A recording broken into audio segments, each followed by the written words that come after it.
Iya, semuanya berbasis pada pemikiran Sat. Makanya ketika kita bahas tentang Baitul Maqdis, itu juga kita sampaikan bahwa kapan sih mulainya masalah Baitul Maqdis ini adalah ketika umat mulai melupakan bahwa ini adalah masalah dia dan menganggap ini masalah negara-negara Arab. Lalu mengecil lagi bukan masalah negara Arab lagi, tapi masalah Palestina. Maka muncullah kata-kata kayak tadi. Ngapain bantu orang lain? Kita aja masih susah. Karena dia nggak merasa ini masalah dia, Sat. Tapi kalau misalnya dia merasa masalah dia pasti akan jabanin walaupun sejauh apapun. Gampangnya gini lah, kalau Ka'bah dibakar orang, pasti dia nyaras itu masalah. Karena dia mau pergi ke sana. Nah, sekarang justru koneksi itu yang diputuskan. Jadi yang diputuskan adalah narasinya, kisahnya. Keterlibatan kita dengan tempat itu atau dengan satu kasus. Contoh misalnya kalau kayak saudara kita, misalnya kalau kita punya saudara walaupun jauh misalnya di Amerika terus kemudian dibakar misalnya, kan kita juga pasti akan protes. Tapi kan tidak dengan orang-orang Uighur karena kita nggak merasa, karena dipisahkan. Nah, pemikiran apa yang memisahkan antara kita dan mereka? Nah, ini harus kita usut dulu. Harus kita sampaikan pada umat, apakah pemikiran yang selama ini kita punya ini memisahkan kita dengan saudara kita atau malah menyatukan? Nah, jadi artinya ukhuwah itu kan harusnya menyatukan. Muslim satu dengan muslim yang lain, kata Rasulullah, adalah sebagai saudara. Tapi faktanya kan tidak. Berarti ada pemikiran lain selain akidah atau ukhuwah yang bercokol di tengah kaum muslimin. Nah, ini yang kemudian harus kita singkirkan dulu, Ustaz. Baru kita bisa install yang benar. Pemirsa, kita coba masuk ke bagian lain, mungkin boleh dibilang tidak sistematis betul. Kan udah lebih dari 20-an tahun ya, sudah jadi pendakwah yang eks di hadapan panggung umat gitu ya. Ada nggak situasi atau kejadian yang seingat Ustadz Felix belum pernah diceritain sama orang banyak atau belum ada yang mempertanyakan? Sekarang nih Ustadz Alfian Tanjung nanya nih, yang itu baik, apakah itu sebuah kejadian, apakah itu sebuah keadaan atau sebuah pokoknya yang bikin sedih, yang lucu, yang seru, yang heboh, yang surprise, yang dahsyat. Tapi seingat Ustadz Felix ini belum pernah nih aku ceritain nih ke orang-orang. Nah, kalau ada boleh tuh. Hidup saya tuh kayaknya terlalu plain, Ustadz ya. Dan apapun yang terjadi itu saya mencoba untuk berusaha menjadikan itu sebagai sebuah ibroh ya, pelajaran kepada orang ya. Jadi kayaknya sih seingat saya tuh kayaknya semua udah saya ceritain. Ya, kehabisan pemirsa. Hidup saya plain banget, Masya Allah. Baik, kalau gitu nggak apa-apa, saya nggak perlu maksa. Sekarang ada pertanyaan yang baik untuk dijawab. Menurut Ustadz Felix, bagaimana kita bisa melahirkan generasi Muhammad Al-Fatih di negeri ini dalam konteks paradigma, dalam konteks program sejak dia dilahirkan sampai dia kira-kira skema kerja apa? Apakah dalam bentuk pesantren, apakah dalam bentuk rumah tangga yang sedemikian rupa, atau mungkin Ustadz Felix lebih punya jawaban secara pribadi, gimana Ustadz? Ya, saya tertarik ketika baca satu buku judulnya Hakadza Zuharul Jilu Salahuddin wa Hakadza Adatil Quds. Di situ juga pertanyaan yang sama ditanyakan. Bagaimana munculnya generasi Salahuddin yang akhirnya mengembalikan Baitul Maqdis atau Al-Quds kepada umat. Ternyata di situ yang dibahas adalah kebangkitannya harus bersifat generasional. Nah, kebangkitan generasional ini dari mana? Dari pemikiran kolektif yang juga bersifat generasional. Berarti yang kita fokuskan justru bukan pada sesuatu yang tampak, tapi pada sesuatu yang tidak tampak. Balik lagi pada kongruensi tadi yang semua yang saya sampaikan. Bahwa kalau kita fokus pada yang tampak, perpecahan, lalu kemudian perbedaan fikih, dan seterusnya, kita nanti akan stres. Tapi kita coba untuk memperbaiki yang tidak tampak, yaitu apa? Pemikiran-pemikiran umat yang masih yang tadi beracun. Dan itu kayak membunuh mereka sendiri. Nah, itu kita harus hilangkan dulu tentang mereka kenapa nggak bisa bersatu, tentang kenapa mereka misalnya bisa berbeda sedikit lalu berantem dan seterusnya. Nah, salah satu yang di highlight oleh penulisnya tuh dia bilang gini, salah satu penyakit yang paling besar yaitu pemikiran yang bersifat pemikiran adalah ketika umat sudah mulai mengangkat ulama selevel dengan nabi. Di titik itu mereka pasti berantem. Jadi ulama itu sudah diangkat selevel dengan nabi, maka fatwa ulama ini sama dengan hadis.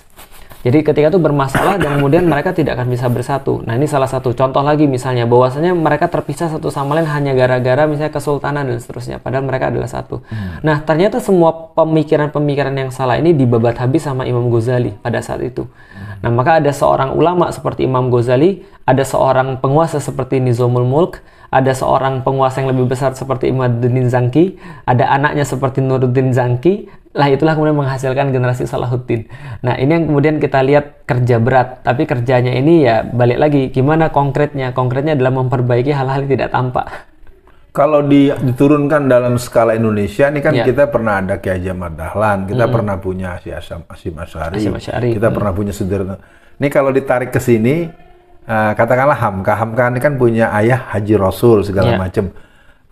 Itu jelas tidak akan kita tolak. Nah, tapi kalau untuk di Indonesia ini, saya kok dalam pengalaman saya bergaul, yang ada ya cuma artifisial, pakai sorban, gini. Pada aspek terapi sosial, pada aspek solusi alternatif, pada aspek menghadapi musuh-musuh, kadang-kadang yang terjadi teman dimusuhi, musuh ditemani, ya kan itu situasi-situasi yang sulit kita bantah ya. Nah artinya melahirkan generasi-generasi petarung, generasi-generasi yang zamani.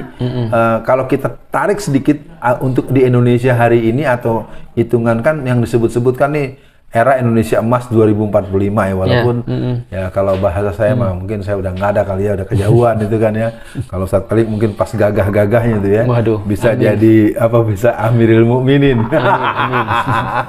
Baik pemirsa, mohon maaf.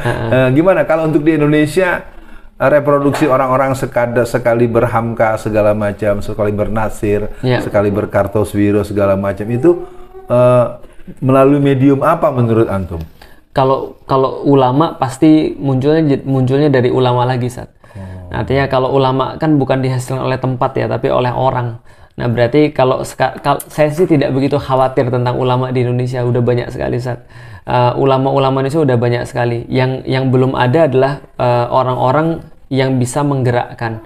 Artinya ulama-ulama yang mungkin bisa menggerakkan ya, sebagaimana Imam Ghazali menggerakkan dengan bukunya, dengan tulisannya, dengan halqahnya dan seterusnya. Dia bisa menggerakkan umat yang lain untuk merasa risau misalnya dengan pendudukan yang ada di tempat yang lain atau kondisi umat dan seterusnya. Dan memang ini bukan kritik, mungkin autokritik secara kolektif. Di antara kelemahan para katakanlah tokoh-tokoh Islam itu tidak dikenal sebagai penulis produktif dalam konteks yang banyak orang. Contoh misalnya pernah kita sampai pada bertanya, saya kan dengan almarhum Zainuddin MZ dekat, bahkan sempat sekali saya duet dengan beliau di acara tablik akbar besar. Ya artinya fenomena beliau, fenomena mubalik yang lain itu fenomena terkenal di zamannya. Tapi ketika orang ingin memahami tentang dia, kita tidak pernah, boleh dibilang sulit mendapatkan buku karya-karya beliau itu. Nah gimana tuh, Sat? Saya melihat kayak mungkin itu tugas zaman kali, Sat ya. Ya mungkin tugas zaman beliau tidak memerlukan untuk menulis. Nah sehingga lebih banyak untuk tadi menyadarkan orang tentang kesadaran umum tentang Islam, bahwa agama tuh ya jangan ditinggalkan, sholat tuh ya harus rapi kayak gitu-gitu.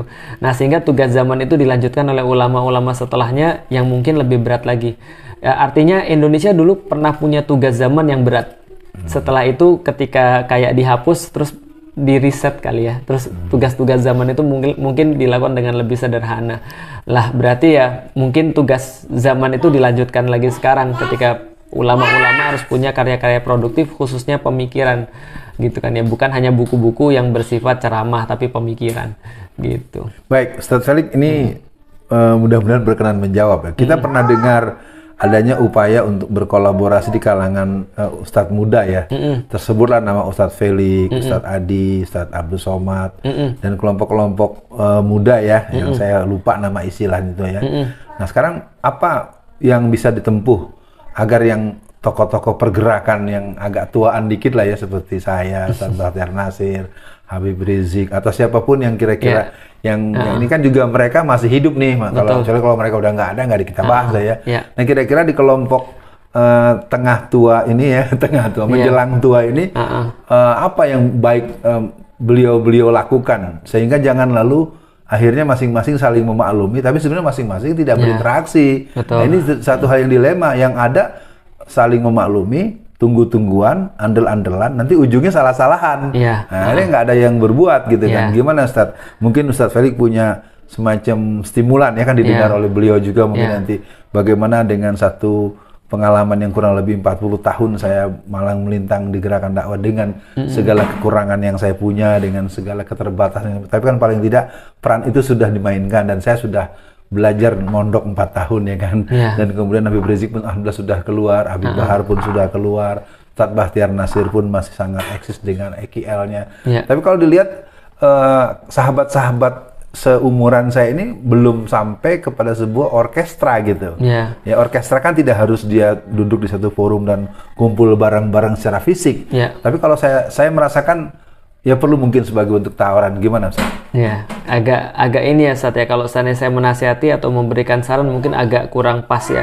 Hanya saja saya bisa menyampaikan apa yang sudah saya lakukan untuk supaya minimal di generasi saya tuh punya komunikasi, minimal di generasi saya punya koneksi walaupun mungkin tidak ideal. Yang bisa saya lakukan adalah menganggap mereka tuh bukan sebagai pendakwah tapi sebagai teman terlebih dahulu. Nah jadi saya melihat bahwa orang-orang kayak saya ini kadang-kadang kita pintar ketika di panggung tapi kita tidak siap menjadi teman. Nah ketika kita tidak siap menjadi teman maka yang muncul mungkin prasangka, yang muncul mungkin syak dan seterusnya. Karena itu kalau sudah jadi teman mudah-mudahan kita bisa memahami yang tidak terlalu formal gitu ya. Jadi saya pikir mungkin berteman dulu. Saya menangkap ini sebagai ucapan kinayah ya, sebagai sir ya. Kalau bahasa Melayunya ada yang tersurat, ada yang tersirat, ada yang tersuruk ya. Pemirsa sekalian, kita tentu sudah cukup banyak menyita waktu Ustadz Felix.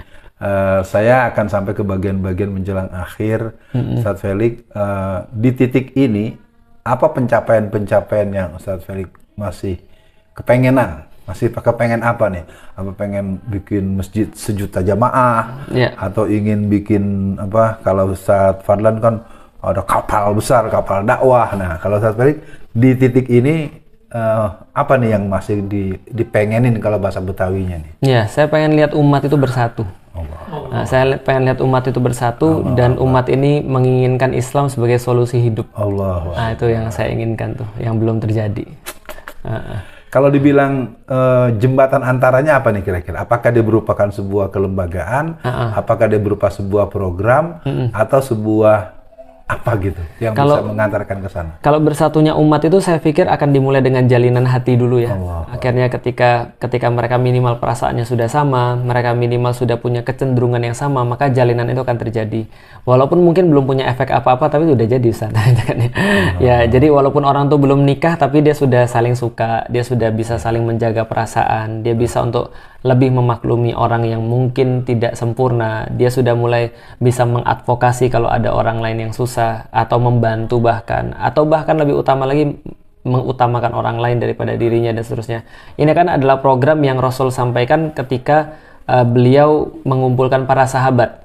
Nah, sehingga para sahabat ini punya jalinan hati satu sama lain dan mereka siap untuk menerima beban yang lebih berat lagi. Nah, itu yang coba kita pengen ada pada umat mudah-mudahan. Pemirsa, kalau diterusin ini bisa sampai Isya ini kayaknya ya. Bisa lebih dari 4 jam, tapi tentu kami juga saya dan tim akan pamit dulu. Mungkin mudah-mudahan Ustadz Felix lagi-lagi jangan kaget dengan pertanyaan-pertanyaan saya yang terakhir ini ya. Tentu Ustadz Felix secara historis tidak punya memori berteman dengan Alfian secara fisik ya. Ya kita kan memang nggak pernah ketemu, apa kita pernah satu kamar atau kita satu kegiatan-kegiatan yang kita ketemunya dengan ragam suasana gitu ya. Nah mungkin di sini saya sebagai kakak lah ya, sebagai lebih kan tadi harapannya berteman gitu ya. Biar saya sebagai abang lah gitu ya. Apa nih kira-kira nasihat untuk saya, apa bagian-bagian yang bisa juga secara hikmah, karena saya tetap ingin mengatakan para pemirsa hari ini kalau dari omongan dari pemaparan Ustadz Felix, kayaknya Ustadz Felix nih lebih tua dari gua ini. Luar biasa. Tua tapi tua ilmunya gitu, bukan sok tua ya, tua beneran, tua ilmunya, tua perenungannya, tapi mungkin secara subjektif apa nih Ustadz Felix sedikit ya kalau bahasa agama kan tawasobil haq, tawasobil sober, wa tawasobil marhamah. Artinya kan kesediaan orang untuk menerima nasihat, kesediaan orang untuk memberi nasihat. Di situ mungkin salah satu poin yang tadi Ustadz Felix inginkan. Kita nggak akan mungkin bisa kerja sama, nggak mungkin kita bersatu kalau kita merasa benar, merasa paling pengalaman, merasa paling senior, merasa paling kaya, merasa paling banyak pengikut, merasa paling tamatan luar negeri, merasa paling hafal, merasa paling fasih. Ya kalau yang begitu-gitu saya pikir Allah telah berikan anugerahnya masing-masing. Especially untuk Alfian gimana? Ya, sama seperti jawabannya seperti pertanyaan pada waktu yang lalu Ustadz ya. Jadi kalau saya lihat sih mungkin bukan nasihat tapi doa yang saya berikan. Mudah-mudahan Ustadz Alfian istiqomah, diberikan Allah keluangan waktu untuk senantiasa mikirin umat, tidak bosan-bosan ketika untuk mengingatkan umat. Meskipun kadang-kadang umat punya reaksinya masing-masing, tapi ya semuanya karena kita cinta pada umat, mudah-mudahan kita bisa menerima semuanya terbaik insya Allah. Pemirsa, seiring dengan azan kita selesaikan sudah pertemuan dengan sahabat kita, guru kita, Ustadz Felix Xiao, yang mungkin nanti dalam waktu beriringan atau satu paket kegiatan kita jumpa di Lamongan. Sudah banyak yang kita bisa bicarakan, tapi masih lebih banyak lagi yang belum kita gali dari Ustadz Felix.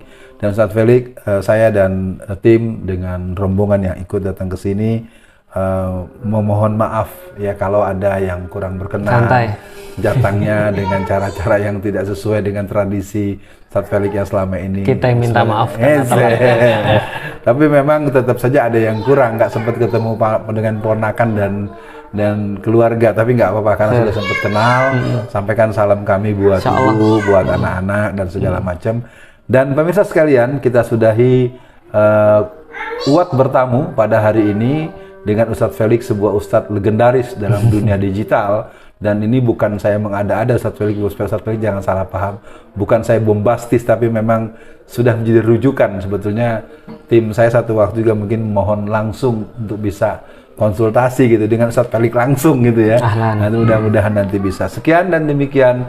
Assalamualaikum warahmatullahi wabarakatuh. Waalaikumsalam warahmatullahi wabarakatuh.